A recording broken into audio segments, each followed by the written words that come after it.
है दोस्तों, चलिए आज का हमारा नया टॉपिक है सिंगल फेज मशीन के बारे में हम लोग बात करने वाले हैं, जो कि है आपका synchronous machine, single phase synchronous machine. अब देखिए सिंगल फेज की बात करें मशीन की, तो हम लोगों ने पीछे में भी पढ़ा था, क्या था, सिंगल फेज इंडक्शन मशीन के बारे में। सिंगल फेज इंडक्शन मशीन में हम लोगों ने क्या देखा था कि सिंगल फेज इंडक्शन मशीन आपका सेल्फ स्टार्टिंग नहीं होता है।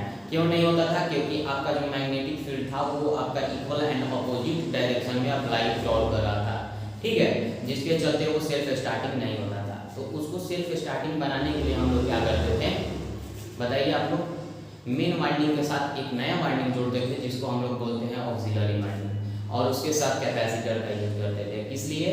ताकि हमको टॉर्क हाई मिले स्टार्ट।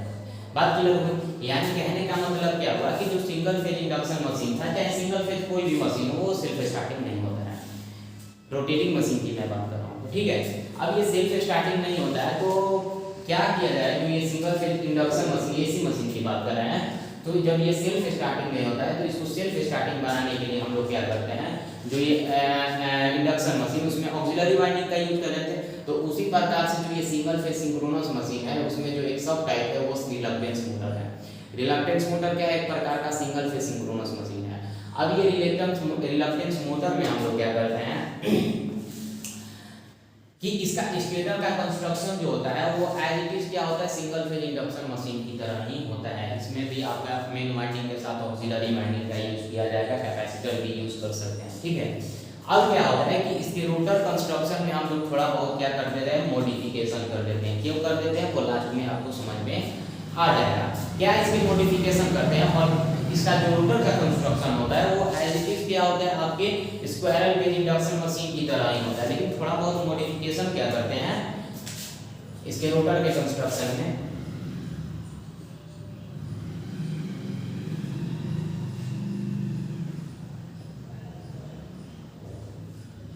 इसके रोटर के कंस्ट्रक्शन में थोड़ा बहुत क्या मॉडिफिकेशन करते हैं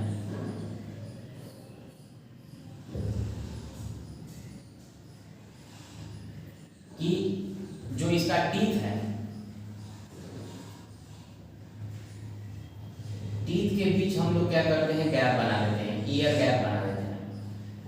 मतलब हम रेगुलर टीथ नहीं बनाते हैं, ठीक है, क्या करते हैं, गैप बना देते हैं। कुछ गैप करके, यूनिफॉर्म गैप करके, ईयर गैप बना के यहाँ पर हम लोग टीथ लगा देते हैं, ठीक है। आप लोग सही से बना लीजिएगा, मेरा थोड़ा रफ फिगर बनेगा, आप लोग थोड़ा सही से बनाइएगा।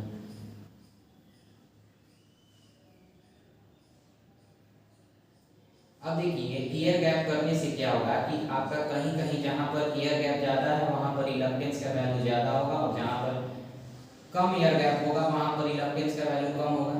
अब रिलक्टेंस का वैल्यू बताओ इस मशीन के अंतर्गत कहां पर ज़्यादा होगा और कहां पर कम होगा। तो आप बोलेंगे सर अगर मान लेते हैं कि ये मेरा स्टेटर का पार्ट, स्टेटर होगा ऊपर का, ये स्टेटर का पार्ट होगा, ये स्टेटर का अगर मेरा पार्ट होगा तो यहाँ पर ईयर गैप का वैल्यू अधिक मिलेगा, यहाँ पर ईयर गैप कम मिलेगा। यहाँ पर क्या मिलेगा, ईयर गैप लेस होगा, और यहाँ पर ईयर गैप मोर होगा। बात सही है, तो हमको भी आपको भी समझ में आ रहा है, ठीक है। अब क्या होगा कि इससे फायदा क्या होगा कि देखो जब तुम सप्लाई दोगे स्टेटर से, जब स्टेटर से सप्लाई आएगा उससे एमएमएफ प्रोड्यूस होगा, तो वो एमएमएफ एनएस से रोटेट करेगा, ठीक है। अब जब वो एमएमएफ एनएस से रोटेट करेगा तो क्या करेगा, इस रोटर के कंडक्टर को कट करेगा तो क्या करेगा, ईएमएफ इंड्यूस कराएगा, करंट फ्लो होगा, फ्लक्स इंड्यूस कराएगा, टॉर्क प्रोड्यूस होगा, ठीक है। अब क्या होगा यहाँ पर देखो, तो एक तो आपका मोटर के थ्रू, इस रोटर के थ्रू टॉर्क प्रोड्यूस होगा, ठीक है। लेकिन क्या होगा कि जब ये मैग्नेटिक फील्ड जब ये रोटेट कर रहा होगा तो उस कंडीशन में क्या होगा कि मान के चलो यहाँ पर रिलक्टेंस का वैल्यू कम है, यहाँ पर रिलक्टेंस का वैल्यू हाई है, ठीक है। तो हम लोग जानते हैं कि जो फ्लक्स जो एमएमएफ होता है, जो फ्लक्स होता है वो ऑलवेज क्या करता है, लो रिलक्टेंस पाथ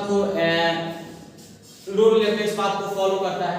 तो जब बताओ क्या होगा कि जब मैग्नेटिक फील्ड का वैल्यू यहाँ पर हाई होगा, जब यहाँ पर फ्लक्स होगा तो क्या करेगा, इस रोटर को, ये रोटर क्या चाहेगा, ये रोटर क्या चाहेगा कि मैं लो रिलक्टेंस पाथ को फॉलो करूं, तो लो रिलक्टेंस पाथ को फॉलो करने के लिए टीथ क्या करेगा, इधर की तरफ मूव करेगा, यानी आपका रोटर जो है इधर की तरफ मूव करेगा। तो यहाँ पर क्या होगा, एयर यहाँ पर जो फ्लक्स होगा, तो ये क्या करेगा, इधर की तरफ मूव करेगा। तो यहाँ पर जैसे ही ये मूव करा, तो ये किसके चलते मूव किया, इस रिलक्टेंस के चलते मूव किया।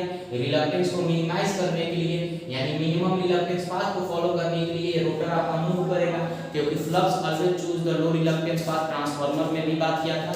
तो इसके चलते जो ये ड्रैग किया और जो ये टॉर्क प्रोड्यूस हुआ, उस टॉर्क को हम लोग बोलते हैं रिलक्टेंस टॉर्क। क्या बोलते हैं, रिलक्टेंस टॉर्क। क्या बोलते हैं, रिलक्टेंस टॉर्क।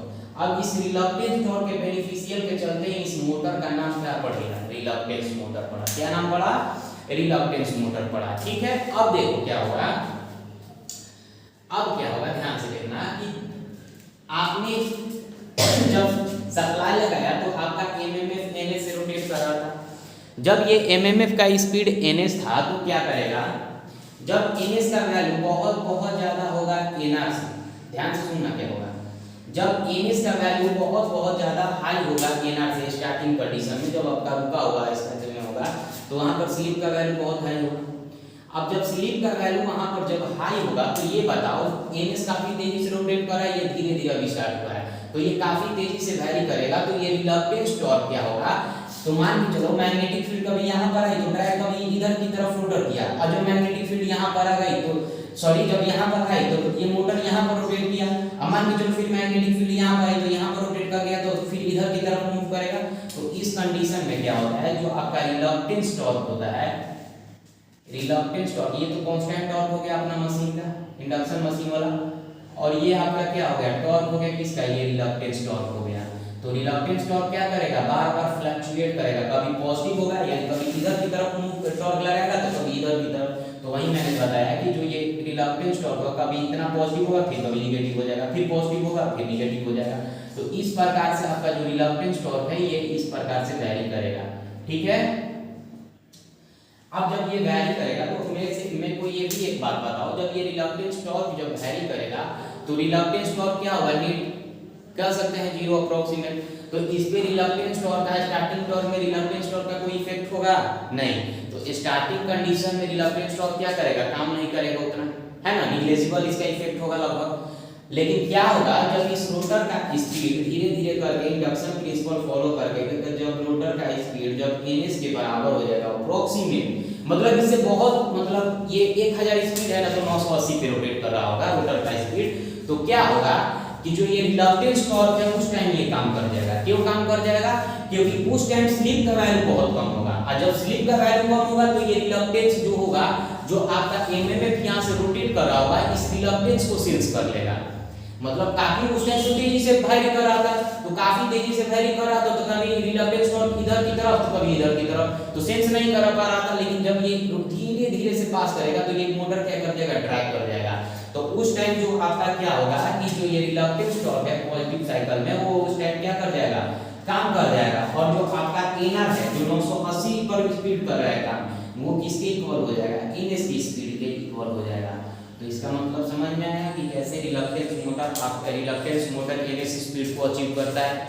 और आपसे कोई पूछ दे कि जब एनएस स्पीड पर रिलक्टेंस मोटर जो स्पीड होगा रिलक्टेंस मोटर का एनआर का, वो एनएस पर कब पहुंचेगा, तो जब स्लिप की वैल्यू बहुत ज्यादा कम हो जाएगी। जब इंडक्शन मशीन, यानी कहने का मतलब क्या होगा कि रिलक्टेंस टॉर्क कब काम करेगा, जब आपका रोटर का स्पीड जो है वो बहुत क्लोज आते हैं किसके, सिंक्रोनस स्पीड के, तब आपका ये रिलक्टेंस टॉर्क ये काम कर जाएगा और क्या करेगा, रोटर की स्पीड को सिंक्रोनस मशीन पर ला जाएगा। और एक बार जब ये ला देगा सिंक्रोनस स्पीड पर, तो बताओ क्या हो जाएगा, मैग्नेटिक लॉकिंग हो जाएगा। जब यहाँ पर मैग्नेटिक लॉकिंग हो जाएगा तो ये भी एनएस से रोटेट करने लगेगा। अब आप बोलेंगे कि सर फिर क्या होगा कि मैं लोड को बढ़ा देता हूँ, तो क्या होगा कि फिर से ये ड्रैग कर जाना चाहिए इंडक्शन मशीन की तरफ, नहीं करेगा। क्यों नहीं करेगा, क्योंकि अब क्या होगा कि जब तुम यहाँ पर आपका मोटर ये रोटेट कर रहा होगा, जब मैग्नेटिक लॉकिंग हो जाएगा तो उस कंडीशन में क्या होगा कि जो ये रिलक्टेंस टॉर्क है आपका क्या होगा, कि जब ये मूव करेगा और जब ये चाहेगा कि मैं क्या करूं कि कुछ एंगल से क्या करूं, पीछे हो जाऊं, मैग्नेटिक यानी एनआर का वैल्यू कम होने का सोचेगा, एनआर का वैल्यू कम होने का सोचेगा, तो उस कंडीशन में क्या होगा कि इंडक्शन प्रिंसिपल फॉलो होगा। यानी इंडक्शन प्रिंसिपल फॉलो होने का मतलब क्या होगा कि ये अब फिर से आपका क्या होगा, ये एन से एनआर से कम नहीं, एन से कम नहीं हो पाएगा। क्यों? क्योंकि इफेक्ट अपोजिट द जिसके चलते ये जिसके चलते एन के चलते एनआर आया था, तो ये क्या चाहेगा, इसको मैं निगलेक्ट करूं, तो ये हमेशा क्या करेगा, एनआर जो होगा एन से रोटेट करते रह जाएगा। इसीलिए इस मोटर का नाम क्या पड़ा, रिलक्टेंस मोटर। और ये कौन सा मोटर है, सिंगल फेज सिंक्रोनस मोटर है। समझ में आया सबको? चलो अच्छा, यहाँ एक और छूट रहा है चीज, देखो टॉर्क वर्सेस स्पीड कैरेक्टरिस्टिक्स, इसकी बात कर लेते हैं। देखो ध्यान से, अगर टॉर्क वर्सेस स्पीड कैरेक्टरिस्टिक्स की बात करें हम लोग, अगर हम लोग टॉर्क वर्सेस स्पीड कैरेक्टरिस्टिक्स की बात करें, तो आपने बोला सर चलो हम लोग क्या बोलते हैं, सिंगल फेज इंडक्शन मशीन की तरह इसका डिजाइन है स्टेटर का।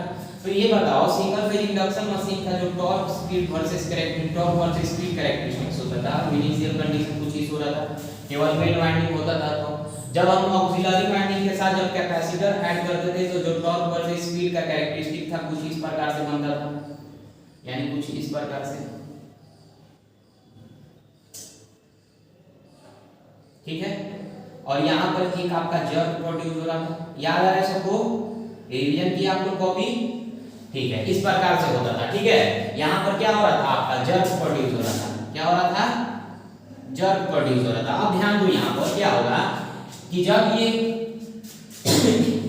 ये एनआर का स्पीड क्लोजली यहाँ पर एनएस के स्पीड के इक्वल आने का, जब बहुत करीब आ जाएगा, तो उस टाइम क्या होगा, यहाँ पर एक स्नैप प्रोड्यूस होगा, मतलब झटके से, चुटकी में से क्या होगा, एक टॉर्क प्रोड्यूस होगा, जिसको मैंने रिलक्टेंस टॉर्क बोला।